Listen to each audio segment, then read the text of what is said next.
Good morning, everybody, and welcome to the OK Grognard Show. It is Wednesday, May 27th, 2020, 9:30 a.m.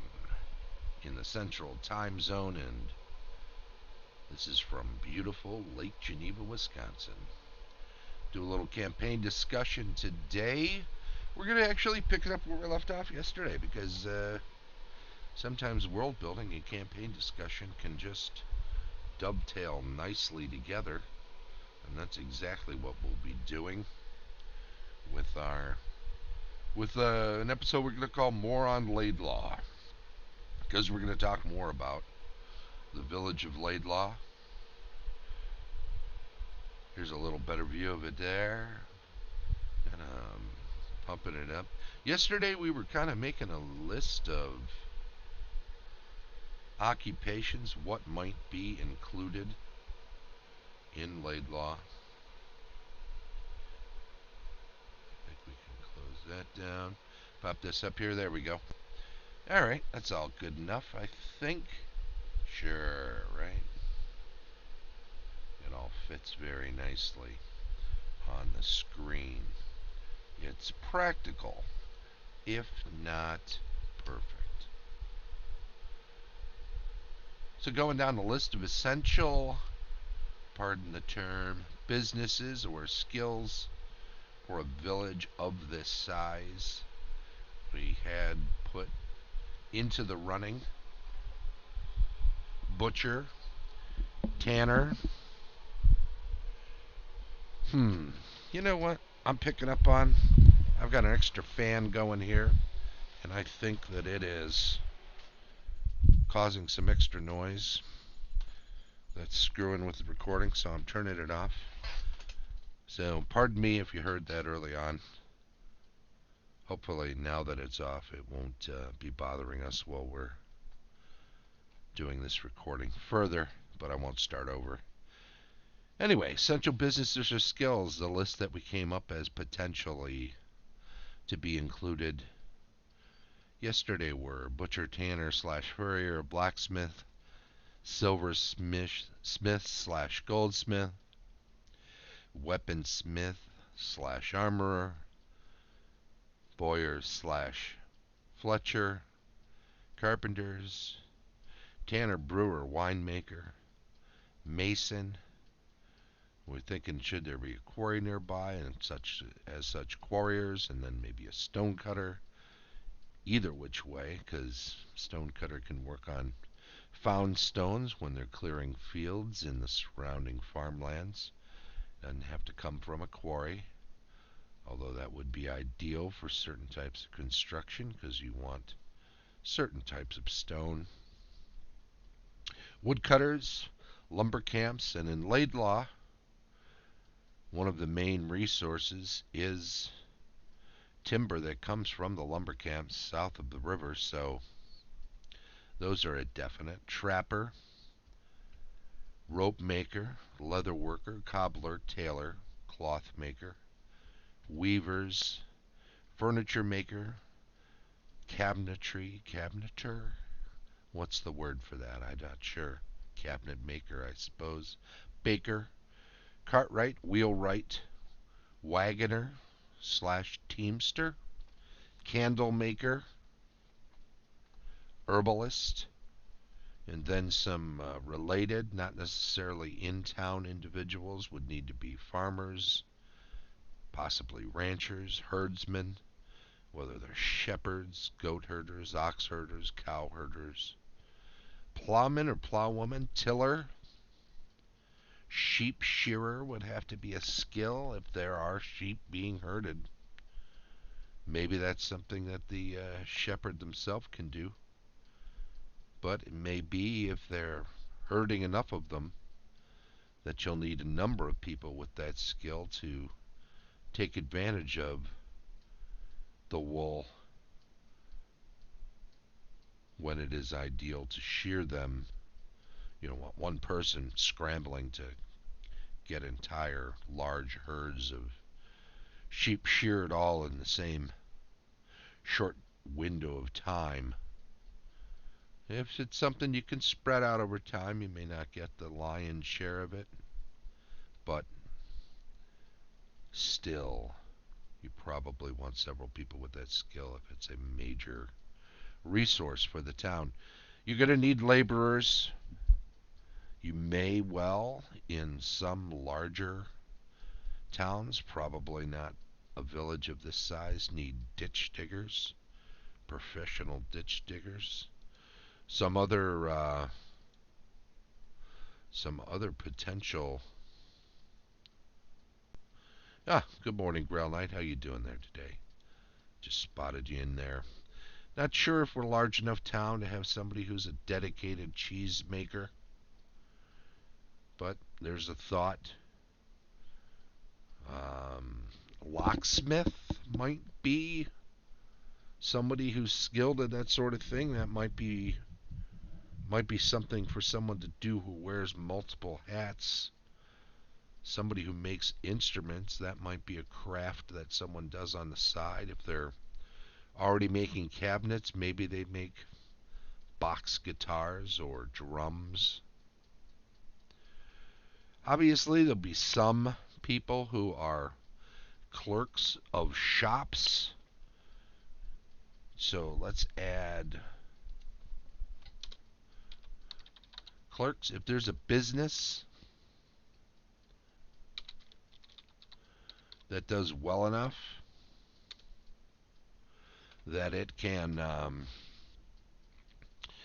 have multiple types of goods in it, so like a general store, for instance, then you may actually have somebody who runs that store that doesn't actually personally produce those goods. So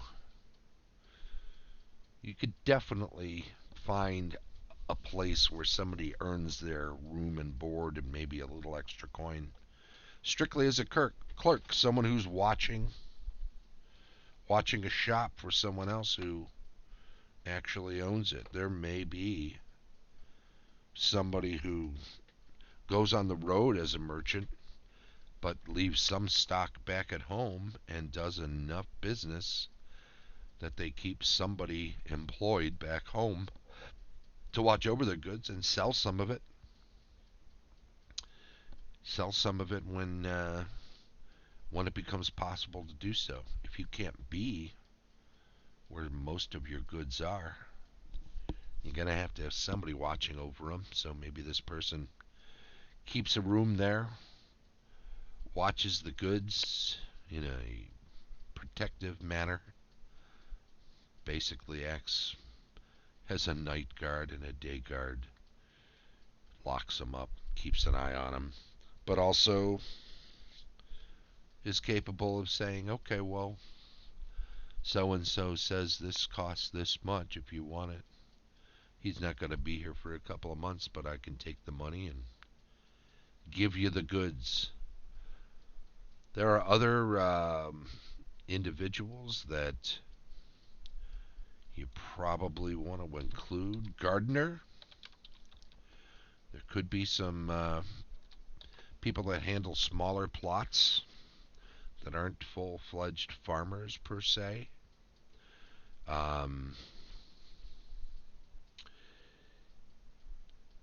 Herbalist we had. It's possible that you might have somebody who deals in medicine or at least in birthing children, because that's going to come up often enough. Maybe a wet nurse, maybe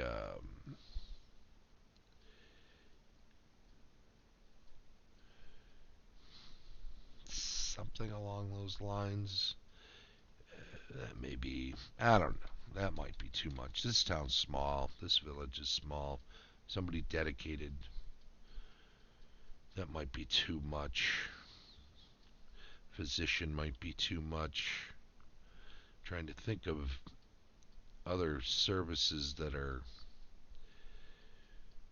more highfalutin. Scribe, you probably don't need a scribe in a town like this. Physician's probably beyond. Astrologer, maybe. You might have somebody who's let's say fortune teller. It's nice to throw some more unusual stuff into the mix that could crop up in a small village despite the lower population level that you have. Morning there, Argyle Justicar. Welcome to you too. We're just kind of continuing since this is a campaign day. We're going to pick up where we left off. We're picking up where we left off on the village of Laidlaw, and continuing with the brainstorming of potential occupations that might be. Looking down this list, you know, Cooper, somebody who just makes barrels. I don't think that's impossible. It's kind of a specialist thing, but I think you would go through enough barrels and casks and have need of repairing them. And a blacksmith might be able to make the rings and coordinate with a carpenter who makes the. But I think it's a specialist enough thing, but needed enough in a town of a small enough size that you probably want somebody who was a dedicated carpenter. How about dog's body, rat catcher, somebody who just does odd jobs? Yeah.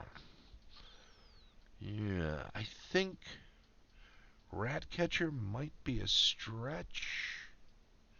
We've got laborers, but I don't know if that covers it.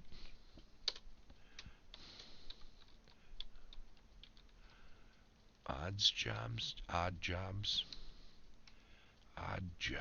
persons. Yeah, let's leave that, because you know what? That's also very good for we'll add rat catcher in too. Why not? I mean, it might be interesting enough just to have one around. That dog's body. I'm not sure what a dog's body is. Is that like a dog catcher? Are you talking dog's body? I don't know. I don't know if I've ever heard the term. Define dog's body. Person who's given boring, menial tasks to do. Oh, okay, okay. Drudge work, gopher, okay. You know what? After odd jobs person, I'm gonna slash dog's body. We'll keep it on there. It's an interesting enough way of phrasing the job. Informal British, it says over on the dictionary.com meaning of dog's body, a person who is given boring menial tasks to do. Nice. Factotum, eh? Yeah, I've heard that one. Um, Drudge, menial. Okay, good. Thank you. That's a good addition for sure. What else do we have? It does sound cool. I like it actually. I like separating it from laborer. I like the idea that you can have people who are laborers who are. You know what? I'm going to put farmhand down here too as a separate from laborers, although one might lump them all together with laborers and dog bodies and farmhands and odd jobs people. I think we'll separate those in that farmhands are good for as laborers on farms and ranches, ranch hand, farmhand, because they need to have semi um, semi specialized certain skills that they've developed being a laborer in that isolated situation. And I want to make some distinction probably with laborers being more physical very unskilled labor. Dog's body, odd jobs person might be somewhat skilled. You know, somebody who can help out the blacksmith because they're training. Kind of a unspoken apprenticeship. Maybe we can put it down to that, I think. What else? I'm just going to add merchants in quotes, which will be to say we can fill in some gaps in what might not be directly available from somebody. Somebody's looking for rope, they go to the rope maker. Somebody's looking for something that isn't covered by something on this list. We can always claim that the thing that is needed might not be on the list, but it is available, and from a general store or a merchant, somebody looking for perfume, for instance, will probably not have a perfumer or a parfumer in the town. But if there's a general store, there might be some perfume available, right? We're not going to necessarily have a wool merchant in town, somebody who's gathering up and buying all the wool from the various shepherds and sheep shearers out in the countryside and selling it here in town, because we're not going to have a big market here.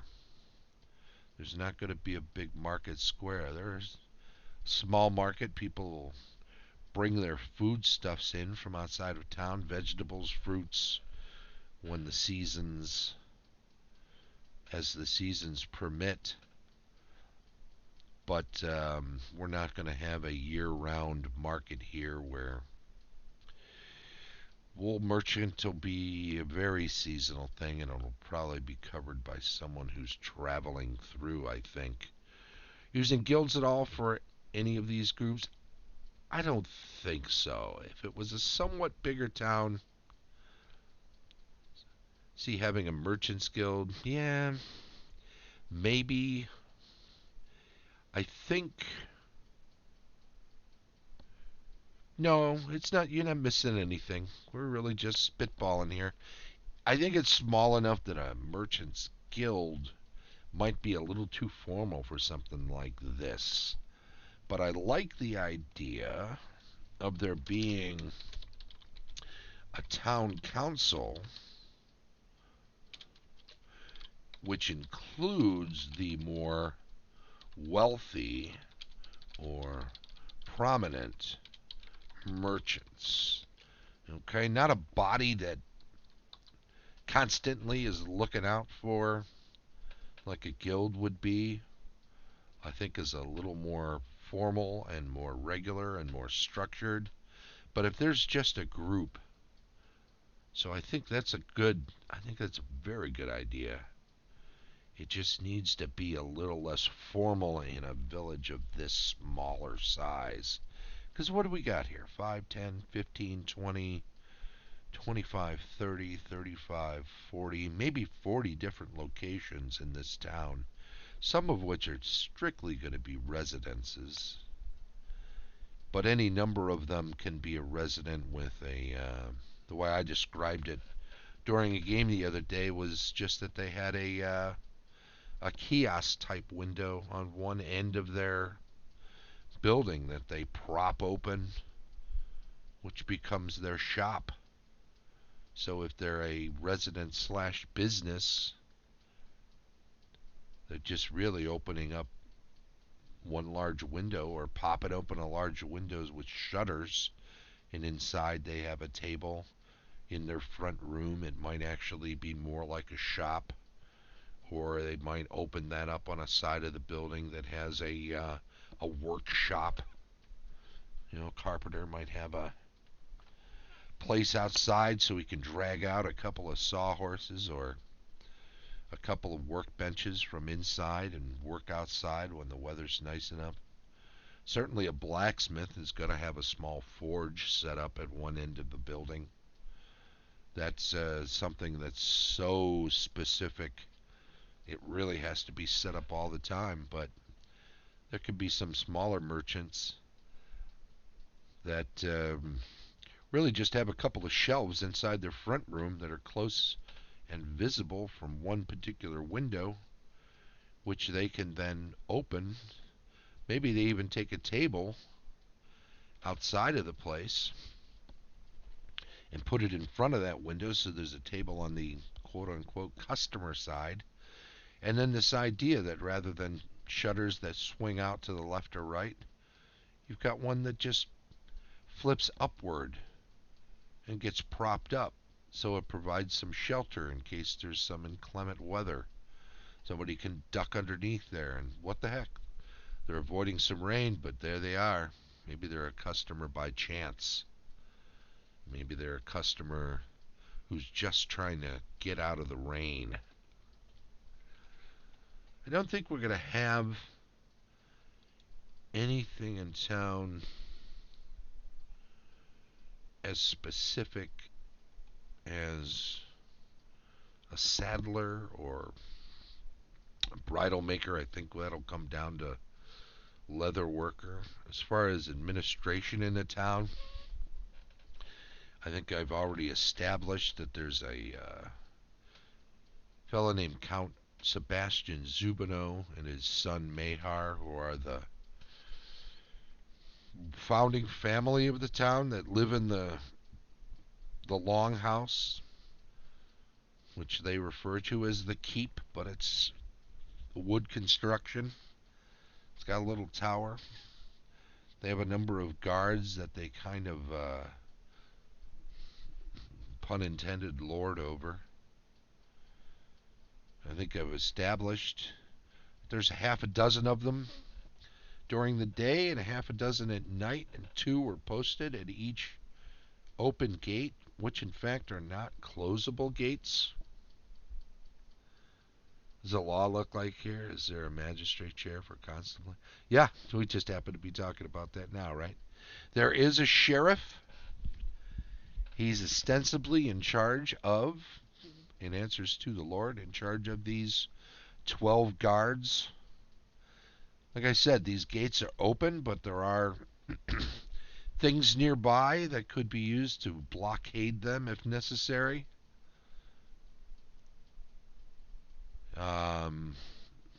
Or they could close up at night.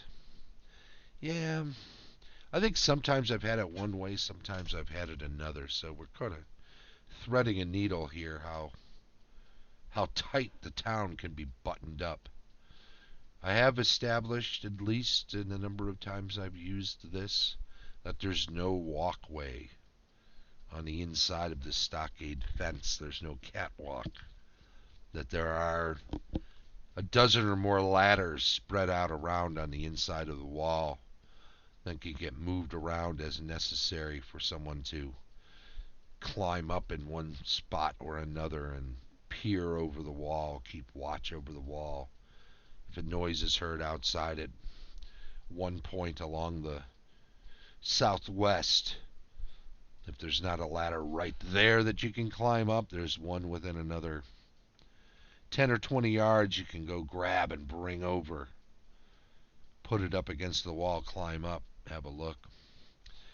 Now, I have said a half a dozen daytime and a half a dozen nighttime, but maybe the town is getting large enough that a couple more wandering around patrolling would be a good thing, and a couple patrolling at night and a couple patrolling in the daytime, just walking about, not assigned to a gate, keeping an eye out, checking a few doors, making sure they're locked, listening for suspicious sounds. You never know, someone might climb over the wall. So we're going to go with 8 and 8. 8 daytime, 8 nighttime. That's the full. Were the walls from more of the early history of the town when things were more wild and dangerous. Yeah, it is a border town. It is a frontier town. Across the river to the south, it's wilderness. They have lumber camps set up out there, but there's still the possibility of just a big bear wandering into town, and you don't want that. Maybe you can scare it off. Maybe you don't need a wall for that. There are orcs and goblins out in the wilderness, so there is the possibility that some of them might come across the river and cause problems, and just having the fence as a deterrent, having this stockade fence. It's about 10 feet high. There's a 5-foot berm around the outside of the town, so the whole town is slightly elevated above. It lowers the chance of flooding. It makes the top of the wall 15 feet high, which is a little more difficult to penetrate if you're half a dozen goblins who've swum across the river. So there's, yeah, set up those barricades. They might not do the flaming thing. That might be ill-advised, considering the entire town is 99% wood construction, right? There's very little. I mean, of course, the chimneys of any given building that has a hearth are going to be stone construction. But yeah, definitely. Yeah, I may throw that in at some point and let a PC be the one to straighten someone out on that. Something worth mentioning, we're not going to have anything in the area that's along the lines of a thieves guild or professional robbers, no professional artists. We've discussed that yesterday. No, you're not going to have somebody who can make a living in this town as a dancer, for instance. I'm going to separately, though, throw in storyteller. Well, maybe you don't have one person who's in town 365 as a professional storyteller. Maybe it's on the circuit. So 25% of the year, you might discover somebody who's moving through as a sort of low-level bard who's just a storyteller. There's not going to be any educational institutions in this town. There won't be a professional library, for instance. There won't be any schools. So we're not going to have anything as where a storyteller might have come out of in that regard. You won't have professional historians or astronomers or anything like that, or sages. Storyteller, maybe a storyteller bring through bits and bobs to sell even. Sure, why not, right? Supplement that storytelling income with a sees something that's inexpensive when he's in the next town over. He might grab a couple of them, bring them along. I've never seen this in Laidlaw. If I bring that along with me, maybe I'll be able to make a little extra reselling it over there. eBard. It's like an eBay thing, right? We'll call it eBard. He buys and sells extra goods that he comes across.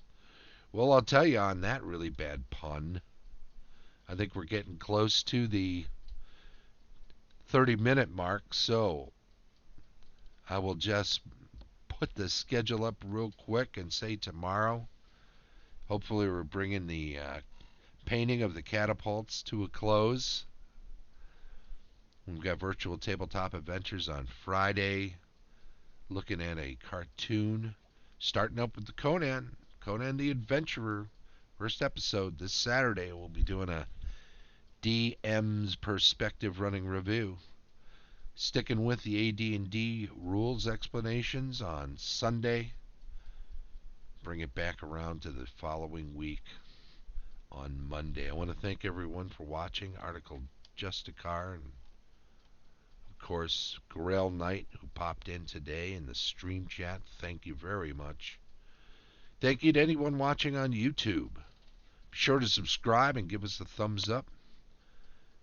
And we will say, oh, hey, don't forget, big launch, SpaceX today. There's a SpaceX getting out of coming off of U.S. soil. It's been almost, I guess it's been 9 years since they retired the shuttle. So this will be the first launch from American soil in nearly a decade.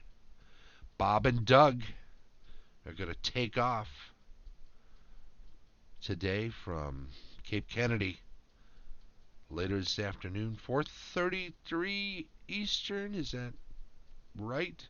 Better look it up just to be sure. I know it's late afternoon here in the Midwest, so I'll be watching. Hope you have a really great day and a great rest of the week if I don't catch up with you. Thanks again. Bye-bye.